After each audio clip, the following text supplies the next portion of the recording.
Good evening. Welcome to the December 6th School Board meeting of the RSU 14 Board of Directors. We are in the Wyndham Town Council chambers. It is 6:31. Could I have a roll call, please, Mr. Superintendent? We sure can. Kate Brooks. Here. Eric Colby. Jenny Cummins. Here. Don Dillon. Here. Diana Forsley. Here. Marge Cavoni. Here. Pete Hensler. Here. Anna Kenny. Here. Scott McLean. Here. Genevieve Delano. Here. And Don Davis. Here. Okay, if you'll join me in the Pledge of Allegiance. I pledge allegiance to the flag of the United States of America and to the republic for which it stands, one nation, under God, indivisible, with liberty and justice for all.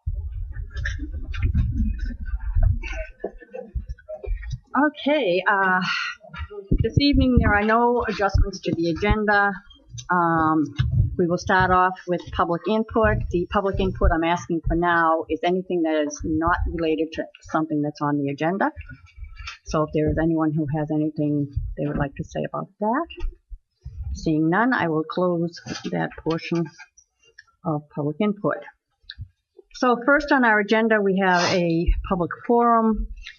The board is going to hold a public forum to discuss the community use of school facilities and grounds. Now, when we get to the piece where we will have the public speak, that you're going to start off. When we get to the piece where the public comes up, if you wouldn't mind, I think, Dawn, you offer to be the scribe. If there are questions and there is not an immediate answer for anybody, if you could please give Dawn your information so he can get the information out to you, that would be helpful. If there is a grouping that are together, if you could have one spokesperson, that would also help. And we would like to keep this around 3 minutes per person, if possible. Okay, Kate. Before we hear what you folks might have to say, I just wanted to give a little brief overview of what got us here tonight. Our current policy was established in 2011, and quite a bit of time has passed, and we've learned quite a bit, and we've had some experiences over the years. One of the big ones is security, and we all know that that has become a huge issue. And so we spent a great deal of time on security and what that means for the use of our facilities. We have, I think, Marlene, you said 400 square feet? 400,000. Oh, 400,000. Which is an approximate of building use areas that people can request. So that's a lot of territory. And then I asked Don Davis what our assets were worth. And he said reasonably our worth is over $150 million in facilities.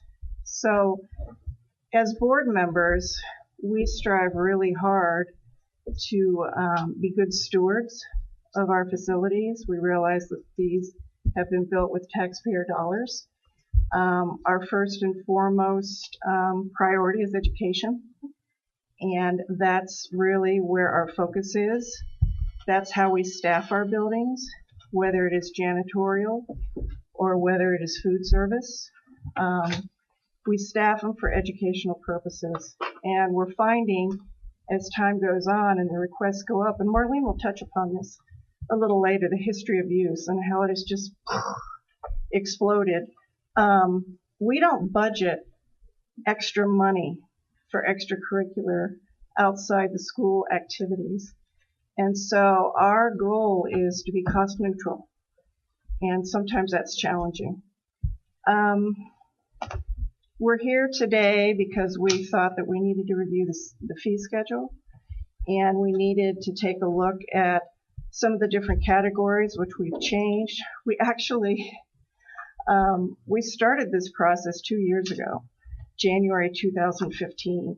That's how important we thought this was. We have spent a tremendous amount of hours picking through this policy We've talked about various scenarios that I would not have even thought about, to be honest. We're trying to be fiscally responsible and maintain our facilities for educational use. So with that, we're going to start out with Bill and Marlene, who have put together some bullet points. Let me just say, first of all, if I back up, these two folks, Marlene is the facilities use coordinator, and Bill is the director of operations, and they really are the feet on the ground. Marlene is the one who takes the requests, which when you hear the numbers, you'll be astounded, because not only does she do facilities use, but she also does athletics. So that's a lot of balls in the air. She does a fabulous job. And then Bill is, I'm going to say this, Bill, you're her backup. Takes a woman, you know. Anyway, Bill really is also the eyes on the ground as far as wear and tear of our facilities and just the overall use after hours. He's highly, highly involved in the security aspect of it, which, quite frankly, I don't want to reiterate this too much. We spent a great deal of time talking about the security of our building, specifically after hours. So without further ado, I'm going to have you two join us and give an overview of the major talking points.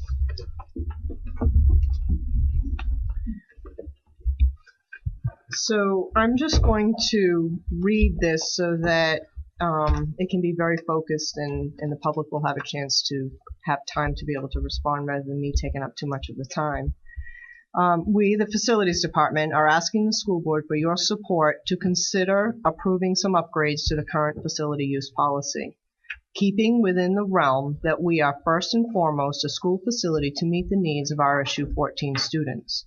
It is still necessary to adapt the policy to address the ever-growing requests that have been coming in and to close the gaps where challenges are occurring. Keeping up with the times and progression, it was necessary for us to implement a new and improved way of requesting facility use at RSU 14.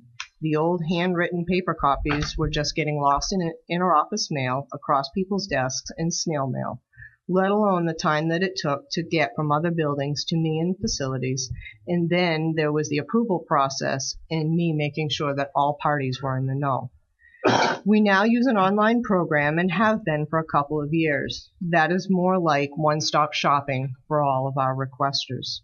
The online program allows us a quick turnaround for the approval process, accurate information about who is using the facility, tracking of expenses for either the user or for our district, that HVAC is requested, grounds and maintenance are notified when applicable, like if they need to clear sidewalks or parking lots, or grounds, fields, making sure that the events are covered by custodial coverage, and with the increased demand for the use of our facilities, making sure that areas are being requested, that the areas that are being requested aren't already in use by someone else, causing a conflict of use of spaces. This online request process that I speak of has made it easier for the requester, and the data shows us that after school hours, our use has doubled in one school year. It has allowed us to become more familiar with those areas in our current policy that need addressing, and I have outlined them here. Our request process. We need to add the wording to reflect the newer online facility request policy.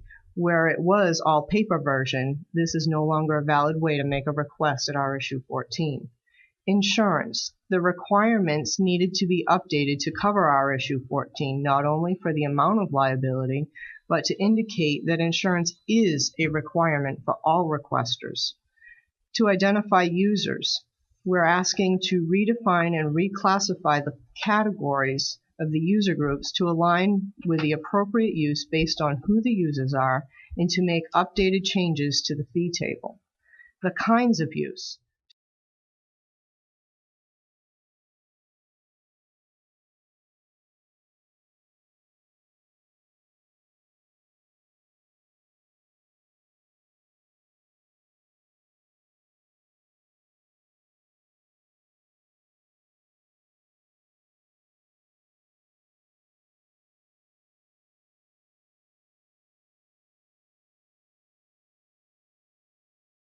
protect the district from long-term extensive use of buildings, properties, and classrooms. To be clearer about prohibited use. To clearly define expectations about facility use, equitable use amongst all users, and condition of use. So here are just some quick data facts. I have a lot of PowerPoint slides where I've accumulated a lot of information, and just by glancing through that I might be able to get some of the answers you might be looking for. But just some quick facts. Online facility request process was rolled out at Wyndham High School in the fall of 2014, at Wyndham Middle School in winter of 2015, at Manchester in the spring of 2015. So all three of those areas was actually in that school year of 14-15. And then in the following fall of 2015, which would now be school year 15-16, we rolled it out to Jordan Small, Raymond Elementary, and Wyndham Primary. So thus far, the comparable data is school year 15-16. This is after the school day only. This does not include school time hours. After school hours and weekend use, school year 15-16, we had 12,014 additional hours on top of the school day that had been requested. We compare that to the school year of 16-17, we had 24,915 hours of after the school day or weekend use. So further broken down, the high school would be the most accurate because the online request process has been up and running there since 2014. Their use has almost doubled. So this is pretty accurate, very accurate, because we've been consistent with doing those requests. So from 15-16, we had 8,029 hours extra after school hours and weekend use. In the year 16-17, it was coming in at 14,480 hours of after school use, and this is just the high school alone. I do have further breakdowns, such as peak days in each school and weekend use at each school. While I'm sure that some of the numbers are reflective of each school getting up to speed with using the new process and making sure that all the events are entered, I'm confident that you will continue to see the increase year after year from here on out. In closing, while the policy has had a new facelift to allow for changing times and ever-growing demand of facility use at RSU 14, I don't want for a minute folks to think that you won't get the same friendly individual customer service and flexibility that you've always had with us. We continue to provide the best service we can to meet the needs of our students at RSU 14 in the greater Wyndham-Raymond community. It is with pride that I look forward to continuing to assist you with all of your facility use needs at RSU 14. So if you have any requests or numbers, I have more breakdowns or... No. Okay, I think we're up the hook. All right. For now. Okay. What we'll do is we'll have Mike come up, Mike Duffy, who was charged with doing the research for the new fee schedule. And he's just going to give a brief update on what that looked like and how we ultimately, as a committee, arrived at our new fee schedule. Good evening, folks. I was brought into this process to do a analysis of like facilities in the southern Maine area and what they were charging for use of space. In contacting some of them, I don't think any school facilities love facilities use. It's not top of on their list of priorities and everything else. We did compare South Portland, Scarborough, Gorham, SAD 6, Greater Gloucester, Yarmouth, Portland, Falmouth. We compared auditorium use with districts that have auditoriums for rent. We did leave out Portland because we didn't want to compare our facility to Merrill Auditorium or the Cross Insurance Center for those type of events. We also didn't take into account the exposition building or Hadlock Field when we took in the rental of fields and gymnasiums. What we tried to do is look at what everybody offered, the size of the space, and come up with a fee and a process that was not the lowest and not the highest, but somewhere in the middle to cover our cost. We broke down everything that we could think of in the district, and Kate was right when she said it took some time because people want to rent parking lots. They want to rent fields. They want to rent gymnasiums and classrooms. They want to rent kitchens and cafeterias and everything like that. So we said, if people are looking to rent them in other communities and either they've asked us here, we haven't had a price or a policy, that we'd throw it in. The scale is based on the level of, what do you call that, whether it be school use or municipality or profit or nonprofit or all these type of things. So I think we have 8 categories now of use, and each one of them are very comparable. We have added in things that were required, we felt, to properly supervise the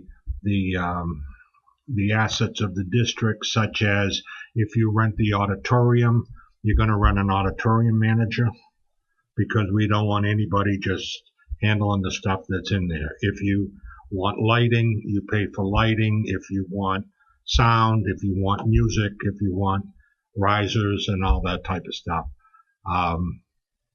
It's a fairly thorough type of thing, but we have left it so that there is room, depending on the group, to come in. What else can I say about fees?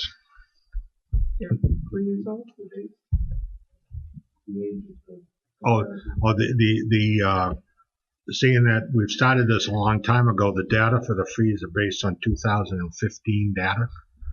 We haven't updated it in the 2 years because it's been a working process, and we don't suggest that we do review updating the rates for at least another year because the policy is so new. Kate must have 100 questions for me on that. No, I just have a comment that I think I speak on behalf of the board that this policy and this fee schedule was not established to make money. That we do not make money when we have community use of our facilities, and that's not our intent whatsoever. We hope to be held harmless with the new fee schedule, and we're just being very prudent with our assets and with the time of our staff, particularly the custodial staff. It's been challenging, and so when you have evening activities, first and foremost, our responsibility is to have the building ready for education the next day, be that Sunday night or Monday or during the week, and that's what we hire these folks to do, is to get our facilities ready. And to be honest, there's been times when there's been shortage of staff, and it's been very difficult and challenging. I don't think we see ourselves as making money, nor do I see ourselves as being a catering service, because we have kitchen facilities and kitchen staff. It's difficult to plan those things on the weekends. So we've kind of tailored the fee schedule to reflect that. And I spoke with our food service director again today just to confirm that I'm not talking out of the wrong side of my mouth here, that it is challenging, and she never makes money when she does large events.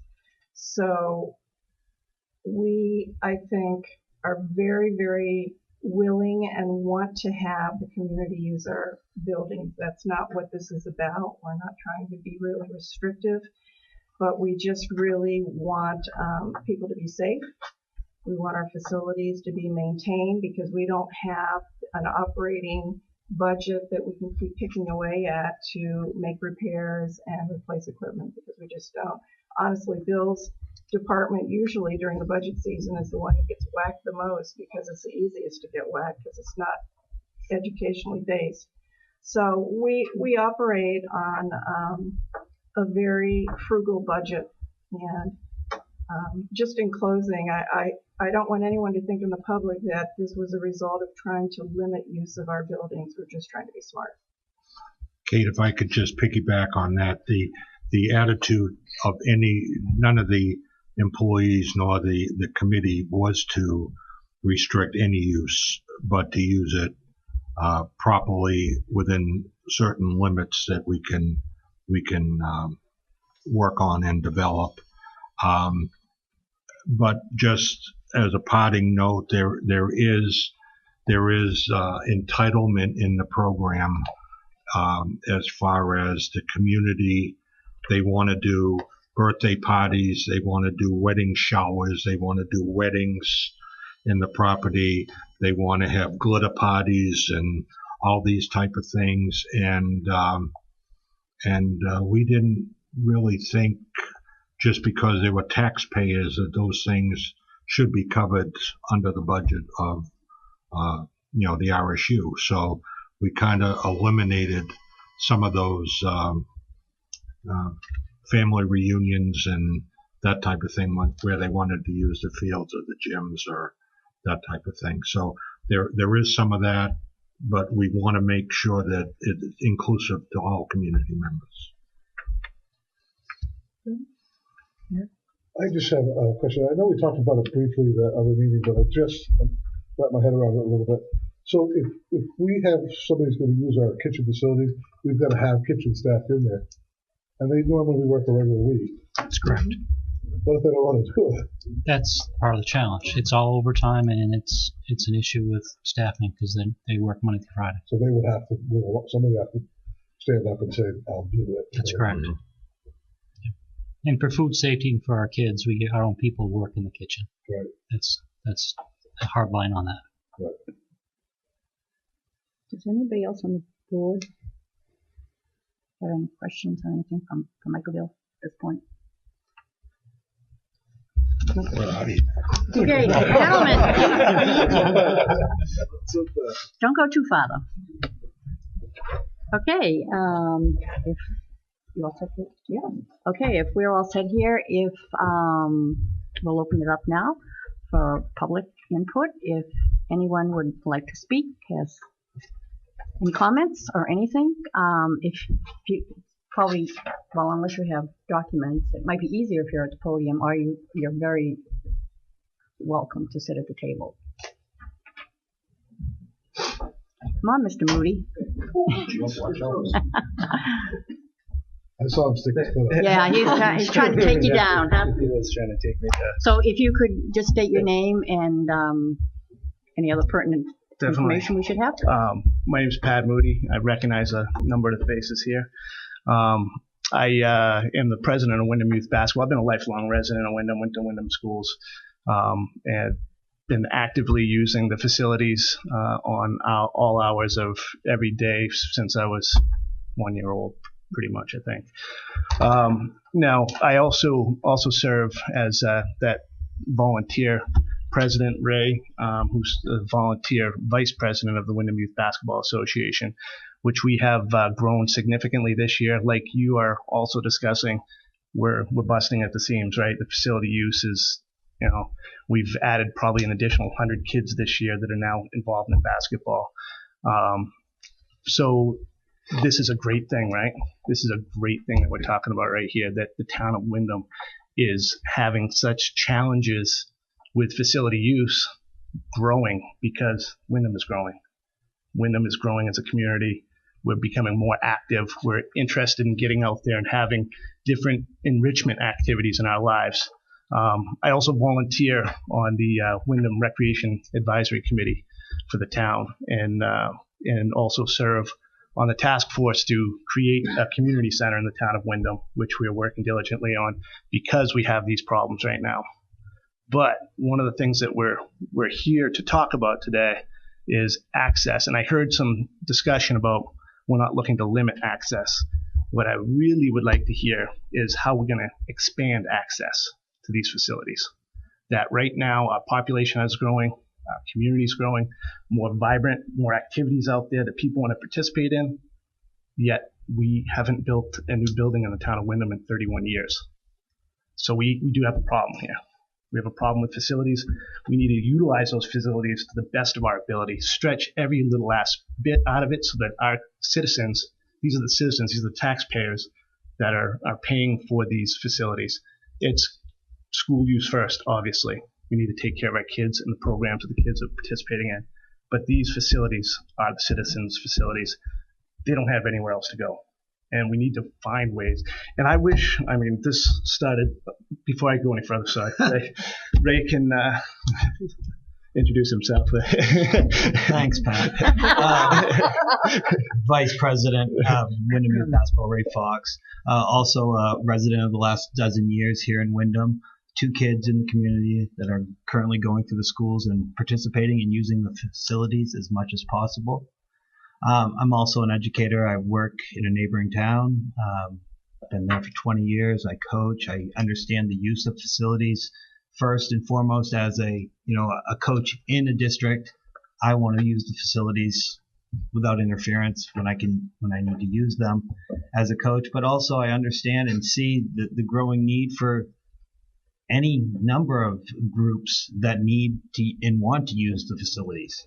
I think hearing that, I think Marlene pointed out that the usage or at least the ask has increased by 100% over the last couple of years. It shows that, as Pat was mentioning, there is a need, and I couldn't agree more with finding ways to have safe, responsible usage occur as often as possible, because it is the kids. It's the same kids that the teachers and schools are educating, that we're trying to find safe places for them to participate in activities. So I'm fairly new to this process as far as I'm not up to speed on the document as well as I should be, but I'm really interested to hear more about some of the changes that are occurring. Again, though, it's all about safe, responsible use for the kids in the community.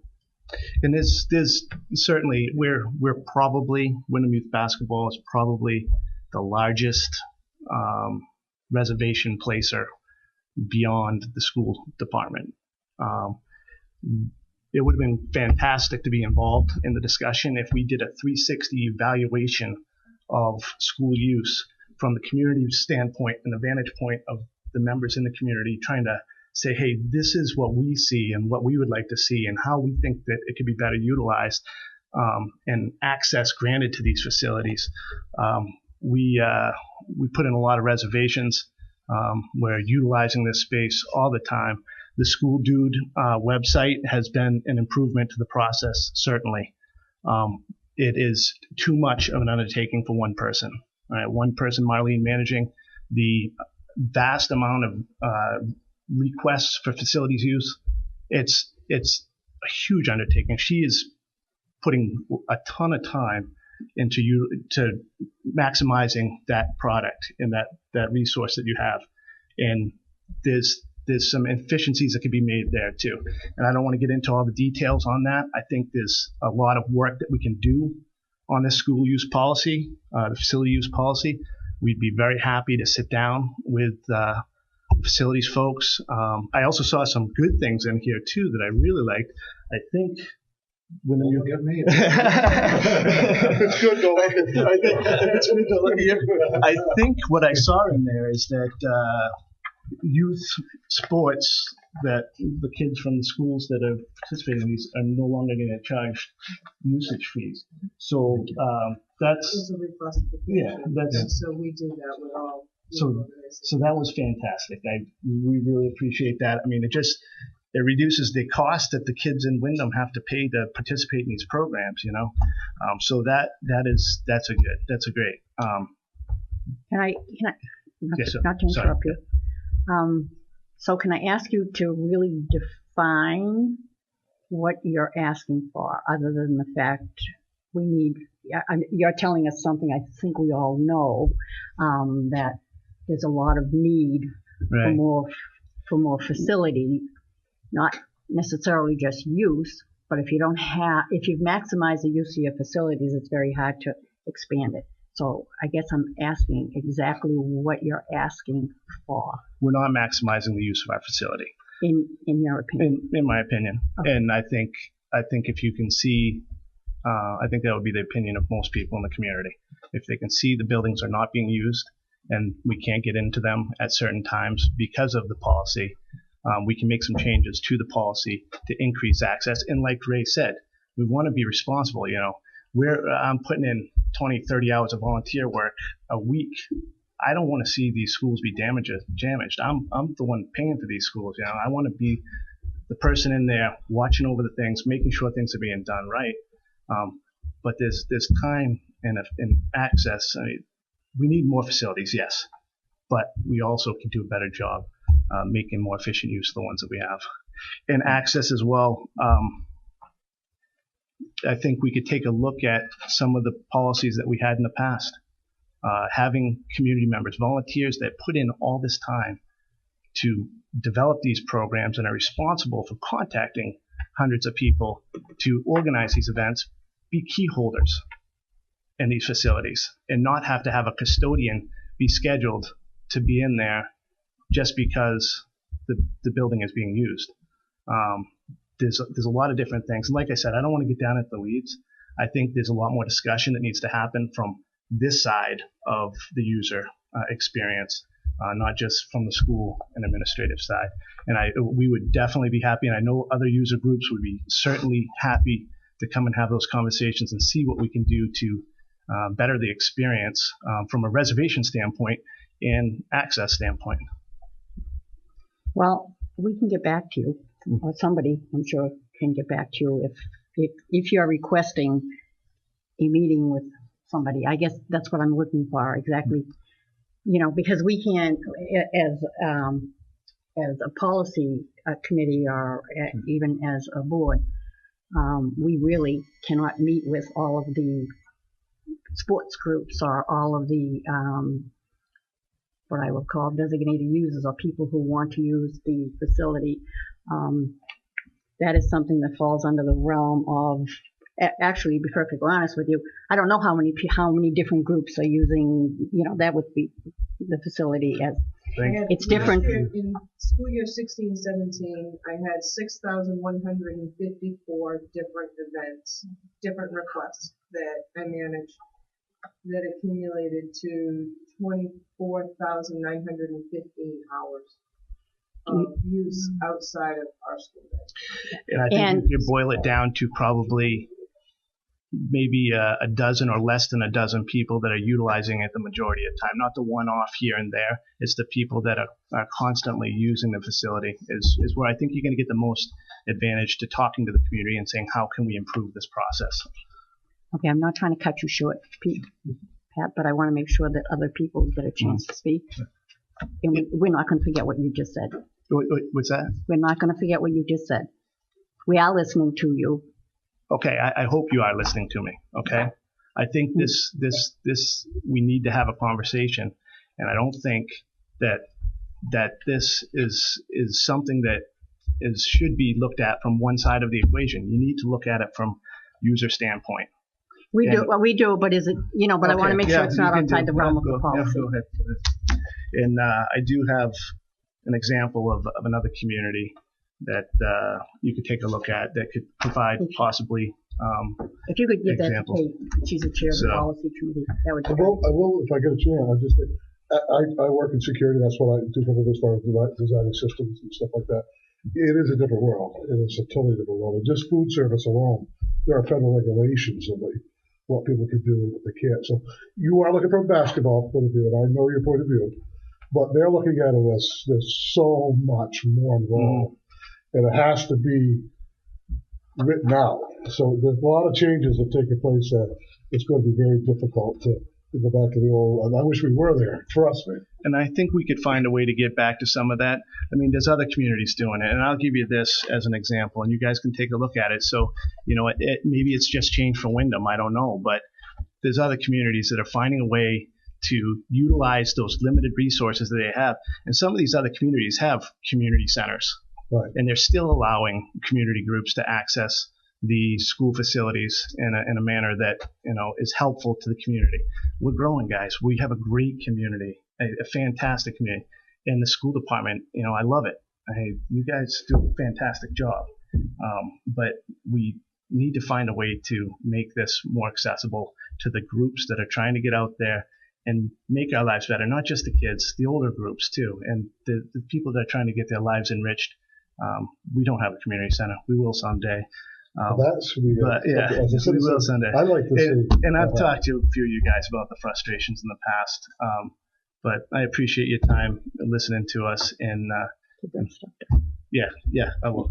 So I'll get it to you. And seriously, we can probably boil it down to 6 or 7 groups that are using it the most amount of time, and we could sit down with you and kind of talk about some of the challenges and how maybe some of the system could be changed with limited cost or no cost at all, and it would be better for both sides. There is some opportunity there to tweak things and make things a little better. So. Thank you, Pat. Last thing, thank you both. A lot of us know you, know what you've done over the years and with the kids, and it's awesome stuff, and thank you for being a volunteer and doing that with us. Thanks, guys. Thank you. Appreciate it. I know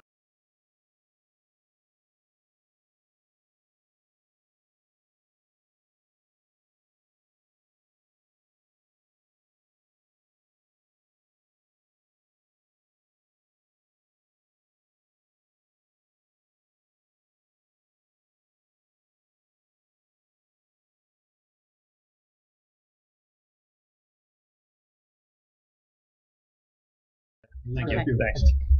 Mike? Marge, if I may, I appreciate what these Look here. folks go through and everything else. And I do want to point a finger at Rich Drummond because Because he's not here? because he's not here. But I would think these sports groups would benefit a lot by sitting with him and having them give them their concerns or their suggestions and everything else and gather the data there. Just like if there are groups that need classrooms or whatever, go to a central source and not have 15 or 20 groups go to an individual.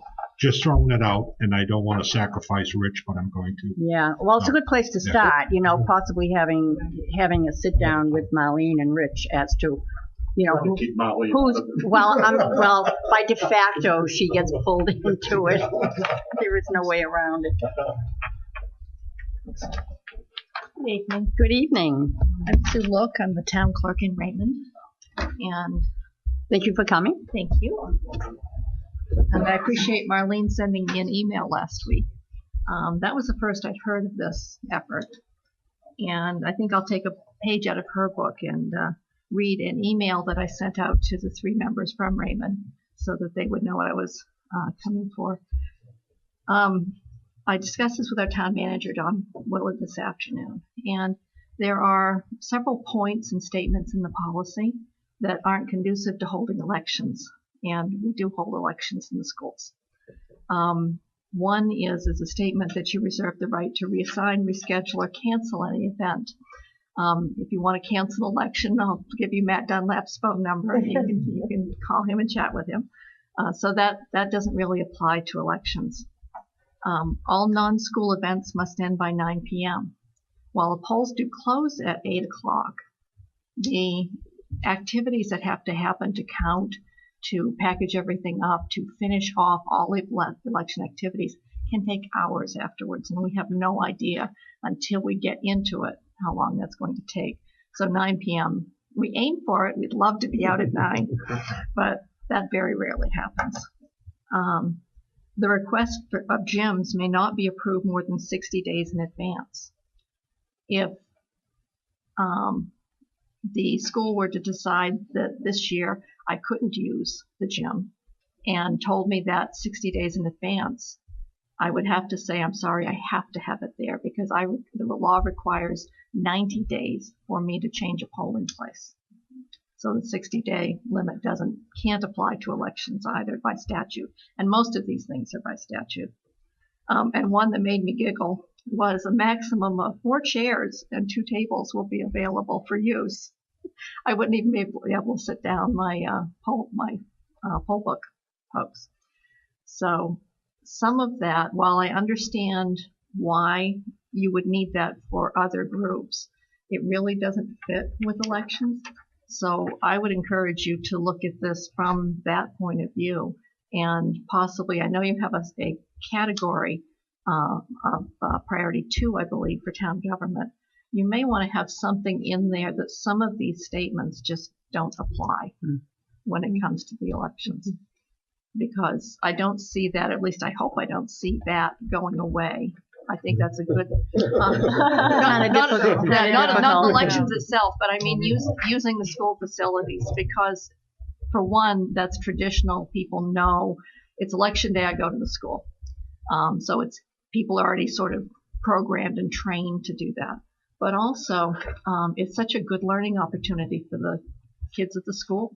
I welcome any of the kids at Jordan Small, some do take me up on it, to come down to the public area where you can stand and watch the proceedings and watch the process.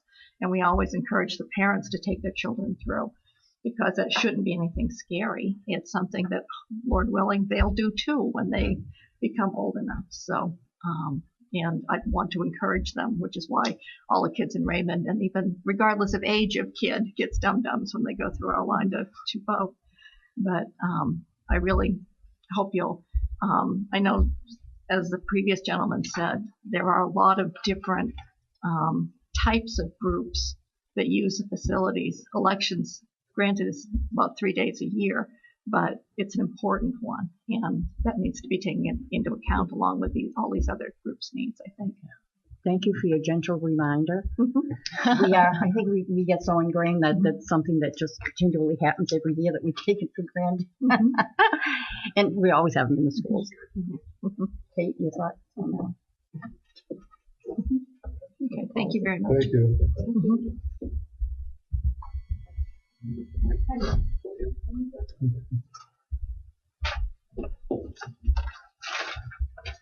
Hi there. I'm Diana Stevens. I am currently a board member of Wyndham Center Stage Theater.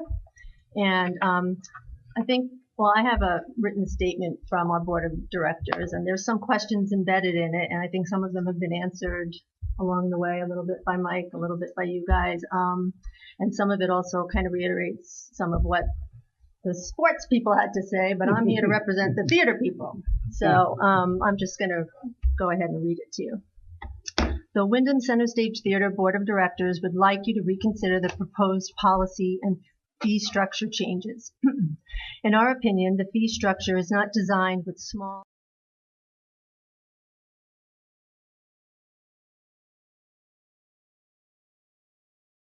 families in this community. Our organization, like many others, is already very limited in when and if we can use the facilities due to overwhelming fee structure. This new fee structure and policy would likely eliminate all possible future access for us. Specifically, under conditions of use of school facilities, it is noted that all non-school events must end by 9 p.m. This prevents the auditorium from being used by any group that would like to sponsor an evening performance. The theater typically has shows that begin at 7 p.m. and end between 9 and 10 p.m. This new restriction means that we could not offer any performances in the high school auditorium, despite the fact that the theater worked with the people of this town to get enough votes for the building of that facility. Under long-term use, it is said that rental fees will be established that cover operational costs of these spaces, and also says that waivers of fees or reduction of fees will not normally be granted. This leads us to believe that if we ask to use the space for a 2-week summer camp, a time when the space is typically empty, it would cost the theater over $7,000. We assume this would be considered a revenue-generating activity, as we would charge families for the camp as well as a small fee for performances, but are unclear. Is a rehearsal considered revenue-generating because it will eventually lead to a show that charges admission fees. We wouldn't be able to pay the school fees, our insurance costs, the cost of the rights to the show, and the cost for staff to direct and supervise children unless we charged our families even more for camp participation and ticket fees. The amount we'd have to charge would be significantly higher than many similar camp offerings. With the majority of our families living in Windham, they've already paid taxes that help with upkeep. We would ask that you might consider charging higher fees for revenue-generating activities, as most organizations like WCST cannot continue to function at a basic level without these activities. Under audition use manager services, it is noted that outside groups are not permitted to use RS-14 lighting or sound equipment. Does this mean that groups like our theater would have to bring in our own equipment in order to put out on a performance in the auditorium? This seems a bit extreme and unrealistic if so. And I do see in the documents there, it said that, you could request it, but I didn't see what the fees would be charged for that would be. Under custodial services, it says that fees associated for custodial services do not provide a dedicated staff for the event. We wonder why the group is charged the full $35 an hour if an additional custodian is not needed while the group is using the space. On top of basic space use charges and potential impact fees, what is the $35 an hour paying for if not for a dedicated custodian for the event?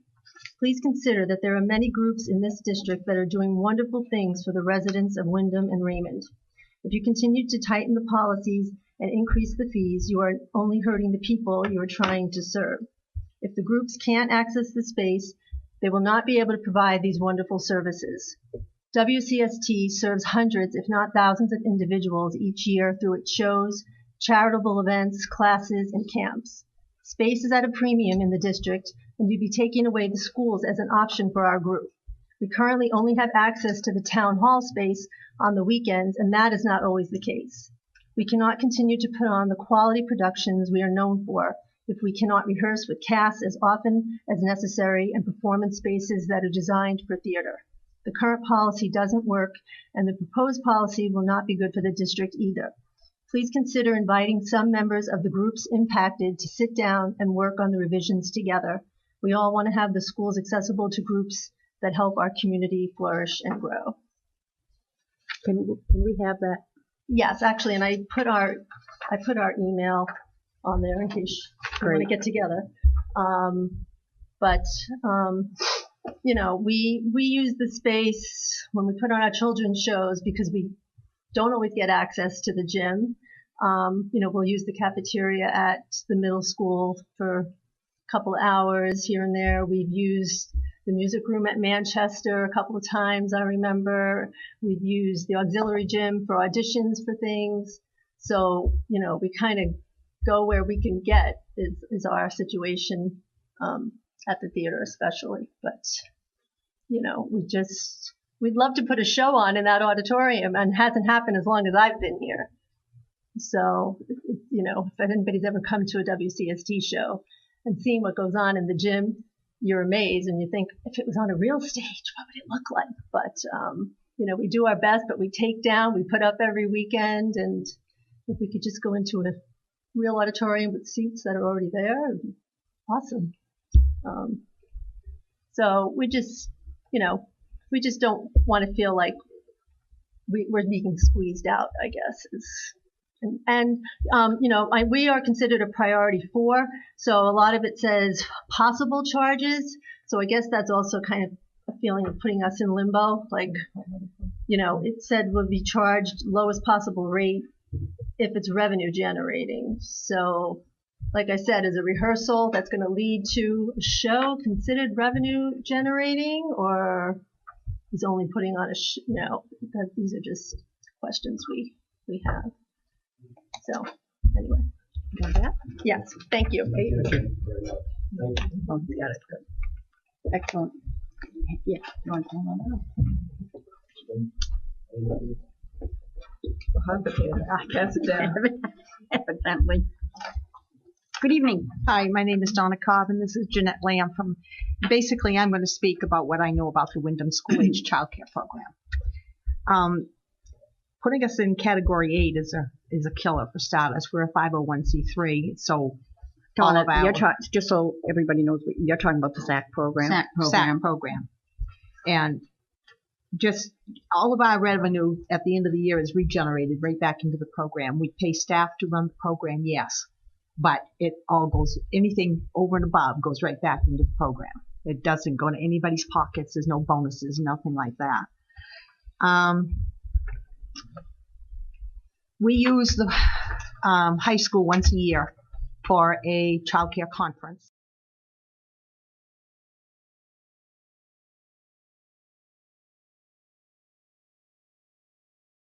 Is under contract, so I'm not talking about the actual program itself. Okay, it's just this one time a year that we run this child care conference, and it's our biggest money making fundraiser that we have all year to have funds go back into the program for scholarships, you know, for the financially needy. So adding things like the cost of rooms that we use for this conference would be roughly $1,200 to $1,500 for the classroom space, which is quite a big. Not being able to use the food program services. We have speakers, like this year we have a speaker coming from Wisconsin, and if we were under this new policy, we can't even feed him. You know, it's kind of a 400 people to go out to Cassetti's is not going to work. We're going to lose it. We're going to lose them. They're going to pack up and go home. That's what they're going to do. 400 people to send to North Wyndham that come from all over the state isn't going to work either for us. And then the cancellation notice. We have done this for this will be our 26th year. We have held these conferences no matter what, and we've had some bad snowstorms and had people not show and had speakers not show, but we've held the conference. And it would be a nightmare to even think about how to cancel it. You know, they're coming from up north. We have people that have come as far as Presque Isle, and it would be a nightmare to even try to cancel. So that cancellation clause is kind of a iffy thing for us. But it would be nice to be able to have the use of the chairs, the rack of chairs in the high school, because sometimes we need them, sometimes we don't. They were just there for our use. And to have to rent them for a possible expense that, you know, we don't mind having them inspected and being charged for anything we break. I have no problem with that. But, you know, to have to rent a whole rack of chairs to have in case we maybe might have to use them is kind of not great. We've stopped using and requesting AV equipment. The speakers have to bring all of their own stuff now because we don't want anything to happen at the school. You know, we've always either fixed or repaired or replaced or done whatever we had to do if anything got damaged. But now we've just stopped requesting it totally, and they bring their own, like their projectors and stuff like that. So we've always had the liability insurance anyway. We have, in the past few years, we have staff or myself or Jeanette or somebody goes around and we take pictures of all the classrooms that we are going to use, what it looks like before we use it. We print them off and we take them the next day at the end of the day and take those same pictures and try to make sure the classroom looks just exactly like we took it as. I mean, we've maybe set the classroom back the way it was. Maybe made a few mistakes, but I think for the most part, I think they look like what when we took them over. So,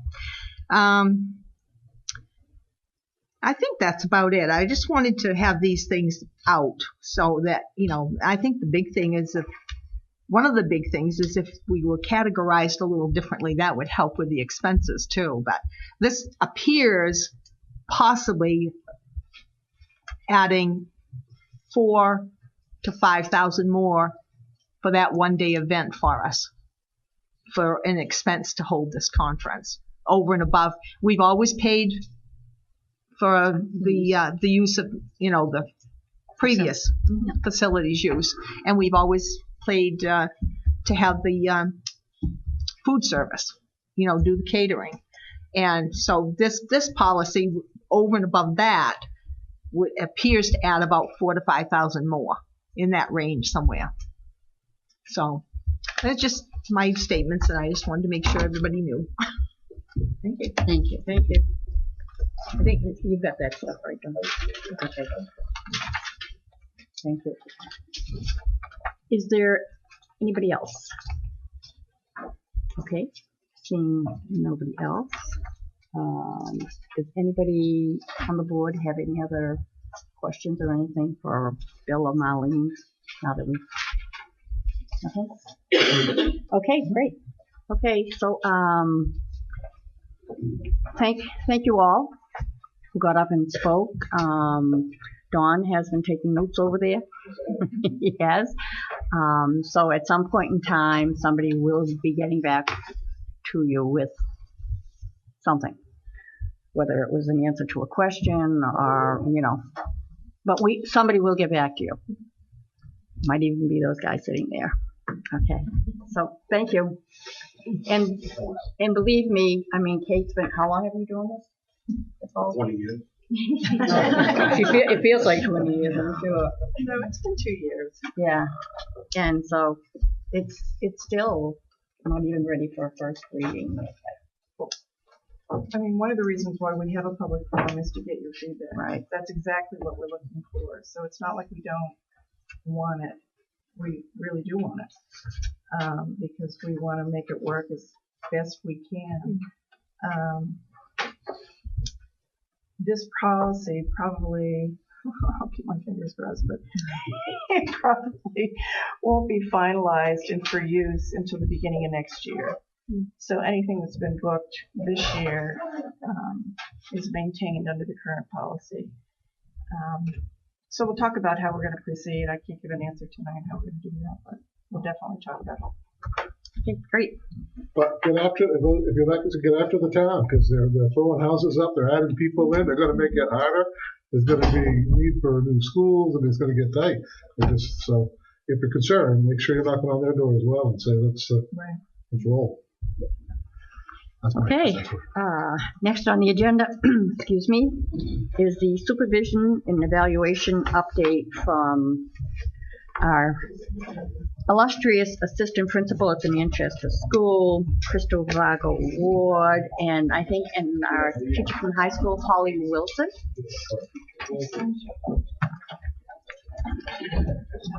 As soon as they can make their way up. I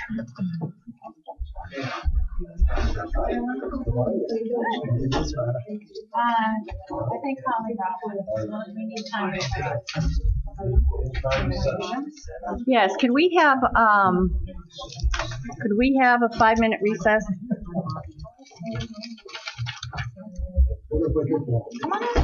Oh, you're going to sit right up here with me, yes. I don't know where you are. Is Bill in there?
Sounds good. Because we've got lunch next Tuesday. So we got to talk about what we're gonna talk about. We lost our Wednesday. We did. Okay, we're back. We are back. Ladies, I know I introduced you prior to our break, but if you could introduce yourself now, that would be great. Okay. Crystal Varga Ward, Assistant Principal at Manchester and Chair of the Supervision Evaluation Committee. I'm Holly Wilson. I'm a history teacher at the high school, and I am one of the co-chairs of the Supervision and Evaluation Committee. So, I thought I might briefly introduce the topic, if I may. You may. Which is to say that we're proud of the fact that for many, many years, we've had a supervision evaluation program in our communities. And that really started in the Raymond community when they were at the Department of Raymond, and in Windham when we were a Department of Windham. And so we both always had standard-based systems that we were quite proud of, that meant that we had a high bar for educators to be guided by in what in both communities were a growth model. So the notion is that we spend an awful lot of time and energy to make sure that we get the best educators that we can, and when we do, we want to work with them and make sure that they have the supports that they need to be as successful as they possibly can be for our students. So, and at a time that when we merged, if you will, then it was time for us to regroup and look at our system and then combine it as one system for the RSU. And we worked really hard on a set of standards, which I think will be spoken to a bit. So I don't think I will go deeply into that, but I certainly want to thank Crystal, who was an educator before she was an administrator and has been on the committee for an awful long time. Janie had been on the committee when she was employed as a teacher by the district. And Holly, I want to thank you for your work. And so I had been the chair for a number of years, but Crystal was doing the heavy lifting. So we finally made sure that she became the chair, and Holly and Rebecca Cole. We want to make sure we recognize Rebecca, who's probably the next longest tenured person on the committee itself. But we're proud of the work, but it's very complex. You do have a school board policy that gives the superintendent the authority for supervision evaluation of teachers. So you have that on the books, but we're now going to tell you how it looks. Or actually, Perfect. Crystal and Holly. And how do we get that to work? You don't have to worry about that. That one's working. Oh, sorry. Yep, and you can see it, so we're good. Okay. And it's on air. Those are on here. Yeah. So we wanted to give you for our Be able side to see it, now. right? For our side now. Okay. A little bit of historical information, and I sent you this PowerPoint ahead of time. I'm sure you've all had a chance to study it and memorize it. But like Dawn said, we've been working for a very long time with the Supervision Evaluation Committee, and really working when we consolidated to make this a pretty seamless plan for teachers, administrators, and for our students. So in 2010, we all came together to develop the RSU 14 Supervision and Evaluation Committee, and really we were working off the strategic plan 2010-2015, and we really were focused on, like Dawn said, developing a system of supervision and evaluation to ensure that we retain passionate professional staff that demonstrate efficient and exemplary teaching practices. So that's what we're working on within those years, and really focusing on that strategic plan goal number 2. We researched, developed, and piloted our professional standards that you'll see within the document that I just handed out to you. And in 2012, we fully implemented those professional standards for educators, and those were approved by the school board in April of 2012. And we also have a computer-based system called ProTrack. So we have all of our standards, our certification, and our standards are within ProTrack. So everything's in one place. So we fully got that into place in 2013. And Dawn and I we were actually invited into Gorham, and we shared our supervision evaluation system with them because we were ahead of the curve. And that helped us out a little bit in 2014 when the state came up with Chapter 180 and some state mandates that we needed to make sure that our system had in place.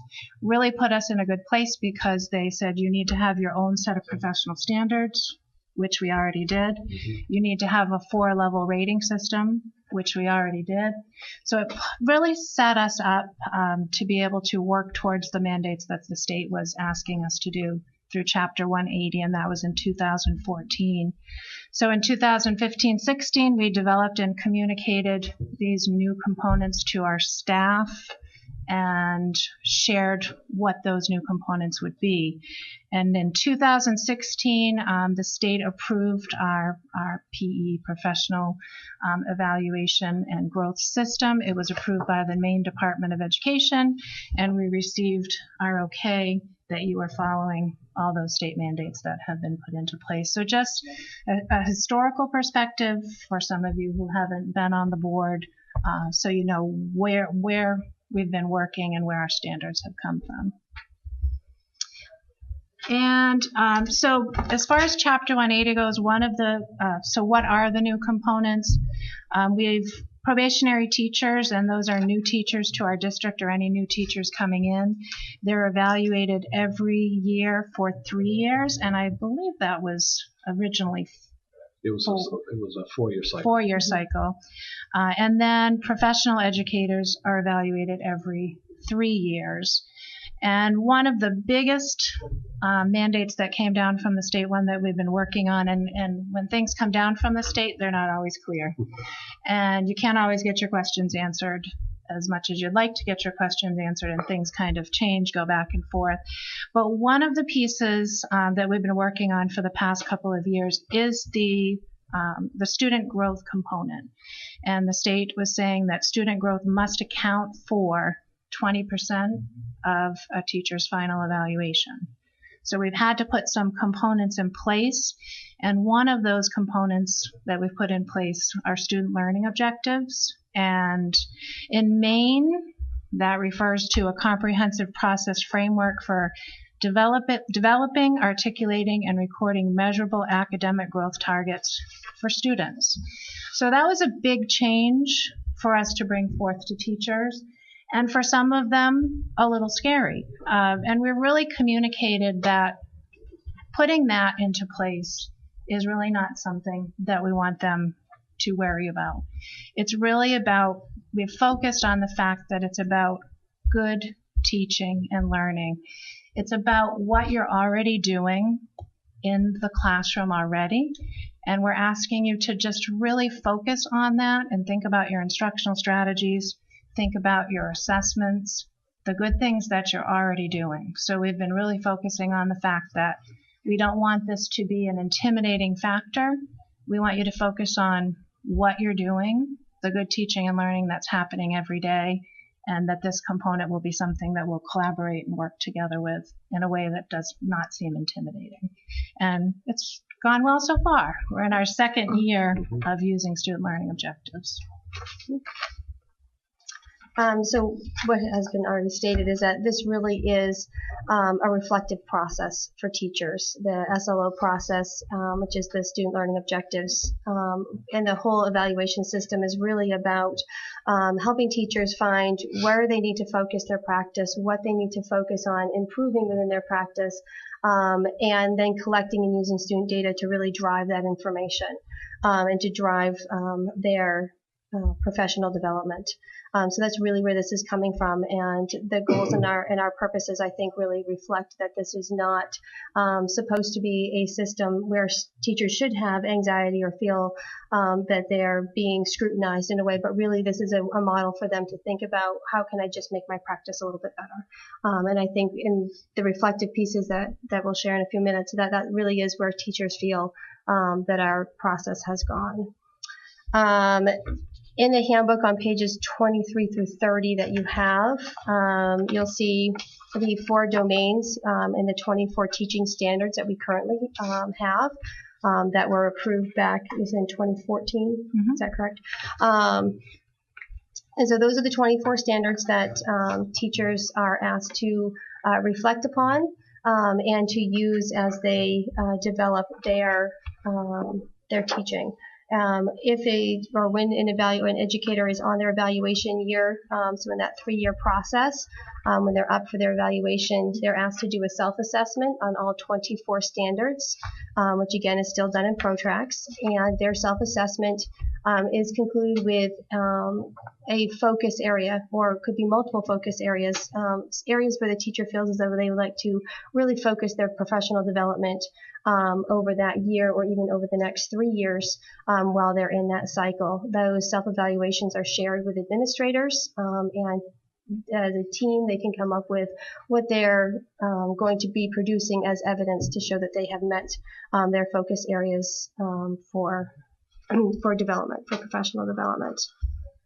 And what's been a really valuable component in all of that is the valuable discussions between the administrators and the teachers around that self-assessment, around the standards. And I hear that from both sides, from both the teachers and administrators, about how valuable those conversations are. And to add to the conversations is also now twice a year that teachers are asked to complete these student learning objectives. And again, these are plans that are put into place about collecting the data. Where are your students? It's a pre-post test model so that there is real hard data about what kind of improvement your students have made in understanding basic concepts or gains in skills that they have. The SLO process has replaced what used to be our 2 goals. Traditionally, we had set 2 professional goals every year, and now really the goals are focused around the SLOs. And really the SLOs, I think, reflect better a teacher's practices than the goals that they had been setting in the past. It really uses data, which is always a positive thing, to really drive your decision making, which the goal planning didn't necessarily have the data to back it up. It's very focused for the teacher on a specific instruction and assessment process, and is very clearly aligned to the curriculum and the standards that they're trying to meet within their classroom. This slide here, which I hope is not as fuzzy for you down there as it is up there, are some quotes that were that came out of some of the feedback that we received from teachers after the first pilot year, and a lot of it is very, very positive. Sorry, can you read a couple? Yes, I can. I'm sorry. I have to have my glasses. I see. I'm sorry. It's fuzzy. I have to bring it a little closer. I can read it. You like it? Okay. The first one says, "I wasn't sure if my students would meet their growth targets, but having to be accountable for the target that she had set made me work harder to help my students reach their goals. I thought the process was very well presented and worthwhile." A second quote, "I thought it was user-friendly, not too much, and truly helped me to see what the students were doing and reflected on my strategies. It focused me to choose one area of growth and really focus on how I was going to help my students get to their goals. There are many goals that we set for our students each year, and it's really nice to spend time reflecting on one." And that was from last year, and this year they'll have a chance to reflect on 2. I believe the growth target portion of my SLO is reasonable. It really helped to target my instruction based on the process monitoring of data that I collected. My goal was 80% of students would meet his or her expected growth goal, and although they did not reach their goal, it gave me some very detailed data about the students' strengths and weaknesses, which has helped lead my instruction. And what I found through our first year of completing student learning objectives is just watching teachers, they're being much more reflective. They're looking at their students, at their data, and regardless of whether they meet their target or, the students are meeting their target or not, it really asks them to be reflective about their instruction. And if I were to do this again, what might I change next time? And they're really saying, I need to look at my instructional strategies. I need to look at how I might be grouping students, or I need to look at the assessment. Is it measuring what I wanted it to measure? So we're just seeing that reflective piece a little bit deeper than we did when it was just create your building goal and create your personal professional goal. It's really been a great process so far. And as a teacher and having completed, I think now 4 SLOs through the pilot process, and now in our first official year having them out, it's not just a one-time deal. Once you collected that data, it's really changed the way that my units are structured in every year since. So a lot of the data that I collected early on really said, oh, well, that wasn't working exactly the way I thought it was working. And so now, obviously, I'm not going to go back to using strategies that were not as effective. So it's not something that just is reflective for that one moment and that one snapshot in time, but really, I think teachers are using that over time to really change their practice in most or all of their units. And whenever they're thinking about students, they're thinking about some of the strategies that they have found to be more successful than others. And from the administrative point of view, too, as far as professional development goes, really a part of Chapter 180 and from the state is really looking at making sure you're providing professional development for your staff. So when we look at the SLOs and we look at math, it really helps us to target to not only the teacher's instruction, but look at our curriculum and look at our program and be reflective in that as well. So it's been really a meaningful process when we look at everything, not just for supervision and evaluation, but curriculum, assessment, programs. So it's been for us to work collaboratively too with Christine and other stakeholders also.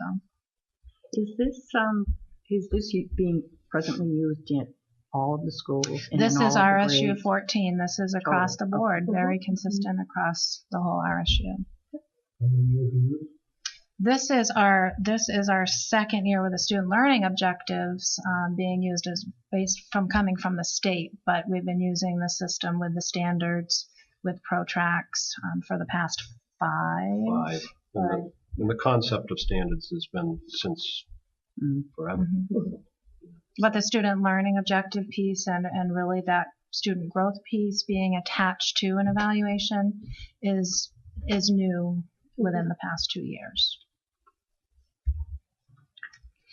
Which I want to say from a teaching perspective that student growth, the SLO part, is scary because every teacher will tell you that they have some years that they have a class that has, and every teacher will say, and I mean every teacher will say, they get the loaded class.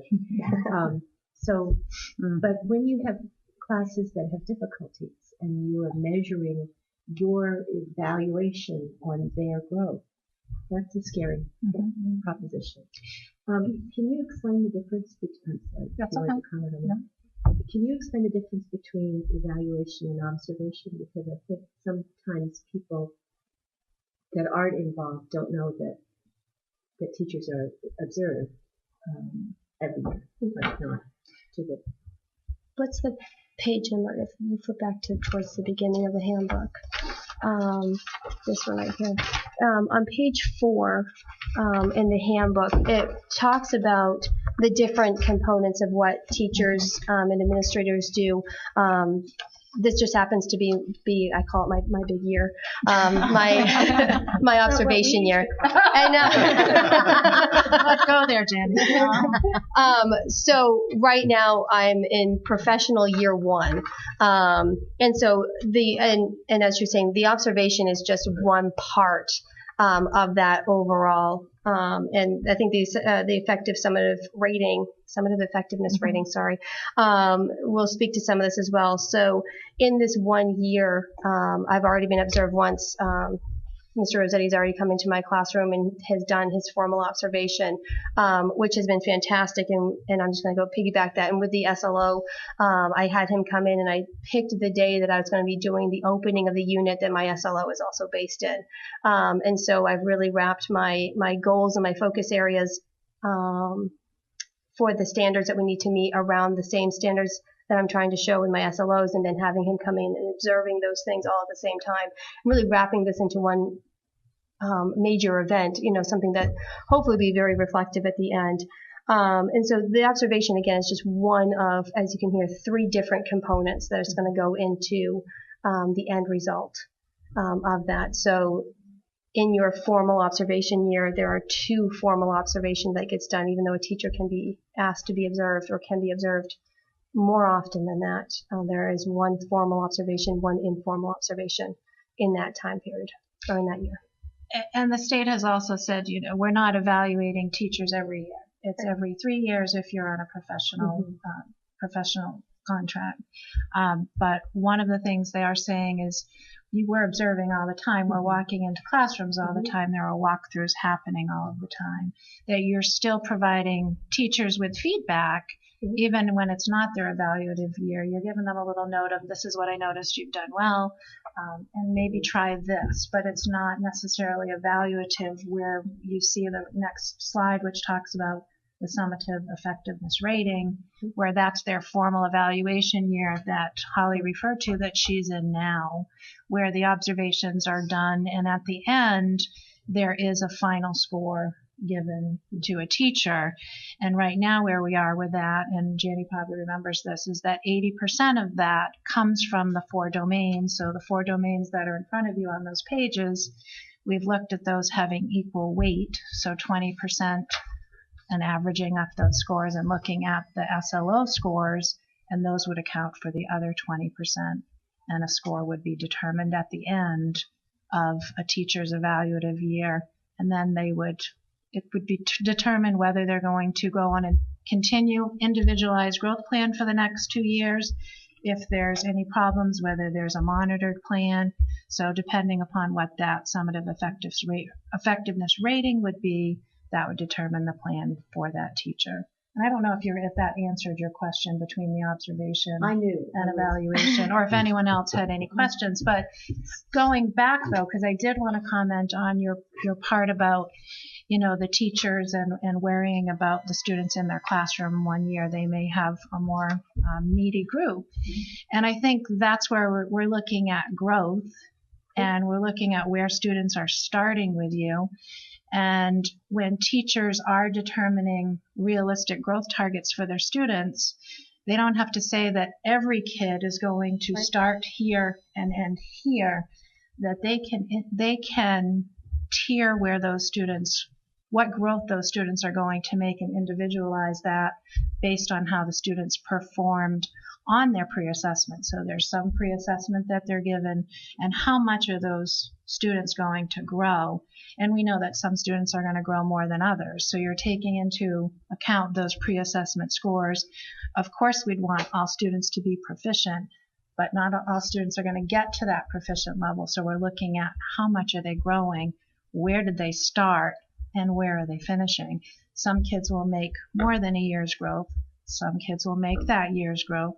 Some kids will not make that year's growth. So teachers do have that ability to look and differentiate when they set these growth targets within an SLO. They differentiate that, and we have a lot of discussions about that. And as administrators, we're learning about that. As teachers, we're learning about that. But the beauty of it is we're doing it together. We're learning about it together, and the conversations that we're having are where the real learning occurs. And again, we're on that journey, and we're helping each other through that and being supportive in that. I think 2 other things to add to that is that the end result of the SLO is a reflection from the teacher. So if students didn't make the growth that they were expecting, there's an opportunity for teachers to reflect about why that didn't happen. And really I think that reflection piece is what drives the conversations, or it's been driving the conversations that I have with my administrator about what my data is telling me. So even if your students didn't make as much of a growth as you thought they were going to, doesn't necessarily mean that you fail your SLO. It doesn't mean that you don't, it's really about the reflection. And what are you going to do as a result of that? So what are you going to do in the next unit now that you know that students didn't quite get that far? What are you going to do now in creating that plan to help them next time? So that's been a huge driving force of that as well. And also the idea that there's two SLOs a year over 3 years. That's 6 SLOs that you've done, and all 6 of them together constitute 20% of your overall effectiveness. So with those 2 pieces also in there, it does help to alleviate some of the teacher anxiety and does help teachers feel as though this really is truly a reflective process and that this is a growth process. And as we look at supervision evaluation, we've always looked at what are we doing in the classroom with our kids and how does our system mirror what we do in the classroom with kids. And we don't base a student's score on one test. Just like we're looking at multiple measures for teachers, we're not basing their score on one SLO. It's about looking at multiple measures and to make that judgment, and that makes it a fair process. And so we meet regularly where, I'm just as excited about supervision and evaluation as Mr. Moody was about basketball. But makes you very excited. But one of the big things for me too, and for the group, is just about communication. And it's one thing I think we strive in every committee and everywhere, just to make sure that we're communicating with all of the stakeholders, that everyone has the information that they need. So we know that we're getting a new platform here at RSU 14 for our websites and whatnot. So we're ready to have a website up and running for our teachers. So handbooks really now are passe. It's really, really now everything's on a website so that teachers can go find the documents that they need. And find any help videos and whatnot, everything's there. So we're really working on developing a website to communicate these processes and provide resources for staff around the SLO. There's still a lot of questions about it.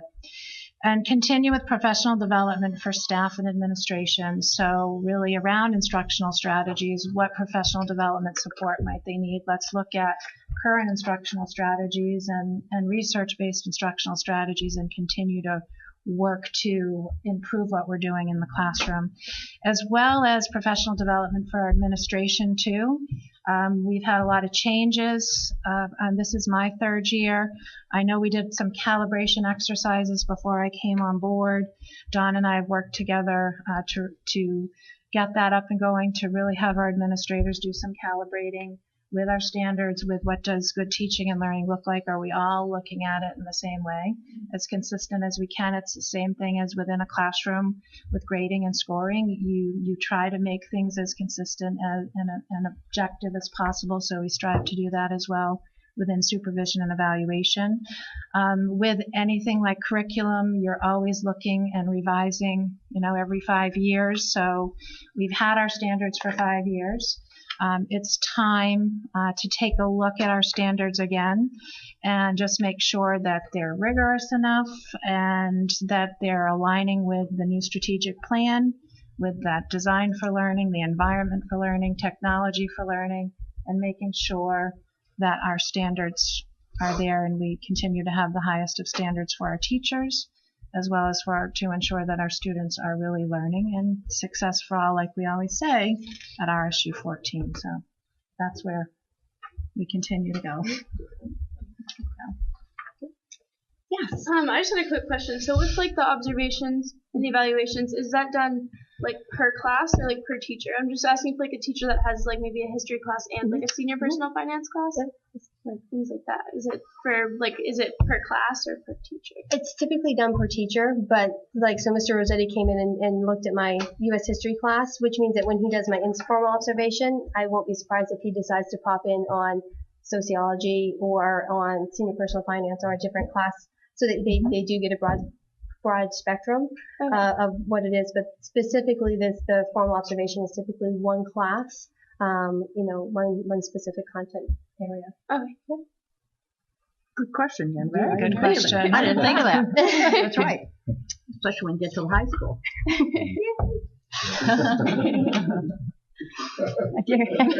Cheering for her. She's awesome. It must be your students, right? She's not. I just work with her on things. No, we just work together with the student council stuff. So. Anyway, does anybody have any? I mean, that was like great. I mean, we waited a while. We've had you sitting on the sidelines trying to schedule you for quite a while, and it was worth the wait because I think it's great, and you're definitely very enthused about it. Let's go basketball. Let's go superficial. Let's do this. I would hope that other teachers are as positive, about how this could really help them, help them and help them to help their students, and be better teachers, not better. That's a bad word. They're all good they're all good teachers, but, help them to really get the most out of what they're doing to help their students. So, are we set? Go. Is any of this evaluation process is applicable to edtechs? Or do you use it with edtechs? We do have a system to evaluate ed techs because that's my job as assistant principal. The system is different. There's a different form that we use, and it's not under this contract. I don't know if Dawn, if you want to speak to that, but it's not the same system, but they are evaluated on a yearly basis. On only a yearly basis. Every year, yes. Okay. Who and the administrators evaluate them? Yeah, and typically I'm the one who does their final evaluations, but I'll speak with and work with the teachers that they're working with as well to get their feedback. All set? Okay. All right, I guess we're all set. Thank you very much for coming in. It was a joy to have you here. Thank you. And I hope to see you all next Tuesday. Oh, that's right, our luncheon. I'm glad you plugged And I'm that. sure that Genevieve will bring this up, so I'm sorry if I just took your connection and good news. So we'll hopefully see you on Tuesday for our luncheon. So. Yeah, I thought about that. Thank you. All right, next we have the report of the secretary. We're pretty close to schedule. So if I could have a motion on the minutes, please. I move to approve the minutes of the November 15th, 2017 meeting. Okay, any comments or questions? Seeing none, all those in favor of the minutes of November 15th?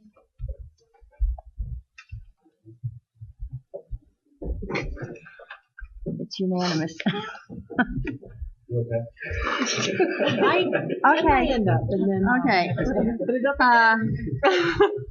All right, now committee reports. We will start off with the finance committee. Yes, we just met prior to this meeting, so I'll give you a quickie thumbnail. They uninvited me. We had a guest. Anna joined us at no, we did not, at the finance meeting. So one of the first items we talked about was our change that's happened in the student laptop insurance program. We are now self-funded, and we had a guest, Jeff Vermette, who's our insurance representative, and Mike Duffy discussed how that came about and how that should work better for us as a district. We also revisited our food service balances. Jeannie visited with us yet again to discuss some of the delinquent accounts. We have put in place some changes where we have a maximum limit that students reach, which is $20, and then you're not allowed to charge any of the excess items anymore. And we have Jeannie's staff places phone calls to people and sends letters. We've had a little success with that, with some people at least attempting to pay, not necessarily paying off their balance, but sending in a little bit of money. So that's good. But we still have repeat offenders, which is an issue. Last budget cycle, we had to wipe the slate clean of 33,000. And as of now, we've already built a balance of 4,100. It's just the beginning of December, so everybody's slate was wiped clean, and here we are again in this same boat and have had this discussion numerous times. So we did discuss the possibility, could we require people to fill out the free and reduced form, because a lot of people that are offenders have just not filled out the form, and she doesn't know what to do to get them to fill out that form because she feels some people would qualify, but how do you get someone to fill the form out? So we discussed, could we possibly require it? But then require every parent to fill out the form. Well, Mr. Colby, visit us next time with all of your ideas.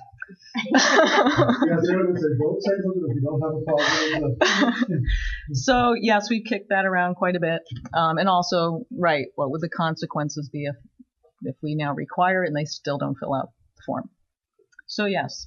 Just as another point on that before you go off, and I don't know if any of you read it, but there was a grandparent who offered to pay off of the balances at the Manchester. Yes. I think it's at the Manchester school.